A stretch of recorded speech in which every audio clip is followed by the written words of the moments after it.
la atención centrada en la familia y la identidad profesional en medicina familiar, en donde el doctor José Luis Huerta nos dará una amplia explicación de por qué es importante el familiograma en el estudio de la salud familiar.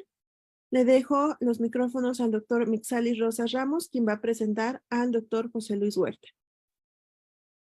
Muchas gracias, doctora. Buenas noches a todos. Tengo el honor de poder presentar al doctor José Luis Huerta González. Pues tenemos el gusto de contar con su presencia. Él es egresado de la Facultad de Medicina de la Universidad Autónoma de San Luis Potosí y de la especialidad de Medicina Familiar por el Instituto Mexicano de Seguro Social y es certificado por el Consejo Mexicano de Certificación en Medicina Familiar, AC. También es vicepresidente de la subregión de Mesoamérica de WONCA, Colegio Iberoamericano de Medicina Familiar. Es expresidente del Colegio Mexicano de Medicina Familiar AC del año 2017 a 2019. También es expresidente del Colegio Mexicano, del Colegio Potosino, de Medicina Familiar AC. Asimismo, es médico adjunto de la División de la Consulta Externa y Medicina Preventiva del Hospital Central, doctor Ignacio Morones Prieto. Es profesor de la Facultad de Medicina de la Universidad Autónoma de San Luis Potosí, profesor adjunto de la especialidad de geriatría en el Hospital Central, doctor Ignacio Morones Prieto, y de la especialidad de medicina familiar en el IMSS. También lo conocemos por ser el autor del libro Medicina Familiar, la familia en el proceso de salud e enfermedad, de primera edición, que es como nuestra Biblia en nuestras cátedras de medicina familiar, editorial Alfil, México 2005.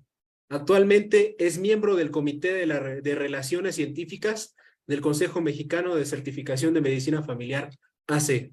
Tenemos el gusto de contar con su presencia, doctor José Luis Huerta González. Sea bienvenido usted. Muchas gracias, doctor Rosas. Gracias, Citlali, por la invitación. Y dos cosas antes. Uno, hay que actualizar este currículum porque ya algunas cosas ya no son correctas. Y otro, este término, este título de esta plática se ve muy amplio, muy aparatoso, cuando que en realidad va a ser algunos conceptos sencillos acerca de lo que es la elaboración del estudio de salud familiar, pero enfocado a algunos conceptos que deben ser actualizados y que tienen que ser revisados.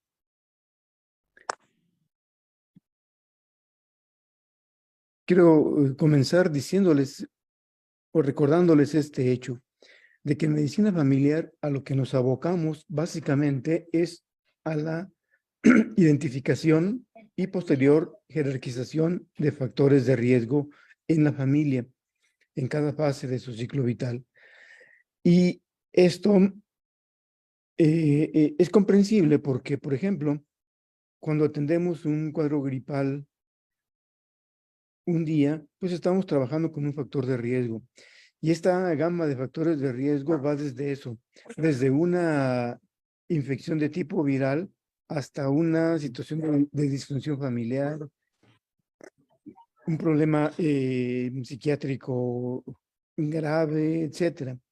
Toda esta cantidad de problemas de salud, pues son factores de riesgo con los cuales trabajamos. Lo que es importante es que estos factores de riesgo, esta identificación de factores de riesgo en la familia, pues tiene que ser debidamente sistematizado para poder alcanzar resultados adecuados. Hay que recordar también estos fundamentos de la práctica de la medicina familiar que todos los días deberían estar en práctica. Uno, recuerden ustedes, es la longitudinalidad, que en otras ocasiones hay quien llaman continuidad. Pero esta longitudinalidad está en función a la fase del ciclo vital de la familia, está en función a que el médico permanezca fijo en un consultorio. Esto echa abajo aquella idea de los 15 minutos por consulta y que en ese tiempo no alcanzamos a llevar a cabo un familiograma, por ejemplo.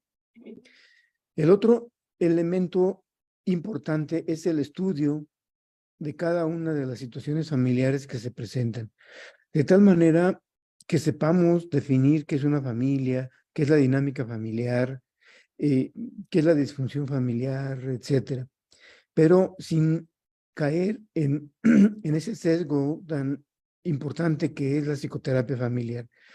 Este estudio de elementos familiares nada tienen que ver con aspectos psicoterapéuticos. Otro fundamento es el enfoque anticipatorio, es decir, el estudio de esos factores de riesgo que ya les comencé a comentar. Y finalmente los aspectos clínicos, que es un aspecto importante de nuestro quehacer diario, pero que sin embargo es prácticamente lo que hipertrofia nuestro quehacer diario. Es entendido que ni el IMSS ni el ISSSTE nos contratan para hacer estudios de salud familiar, sino para resolver desde el punto de vista clínico los problemas de salud que aquejen a los derechohabientes. Sin embargo, esto en la práctica diaria, en la enseñanza de la medicina familiar, se ha ido modificando y se ha ido ampliando paulatinamente. Un problema que tenemos frecuentemente es el de la identidad en medicina familiar. Yo he pensado que este término, este asunto de la identidad debería quedar prácticamente en el olvido. No es realmente un asunto importante y definitivo o definitorio en nuestro quehacer. Sin embargo, lo he rescatado porque a fin de cuentas sí es importante fortalecer esa identidad. Esa identidad que se debilita básicamente porque no sabemos lo que le corresponde a un médico familiar llevar a cabo. No buscamos alcanzar las competencias propias de la medicina familiar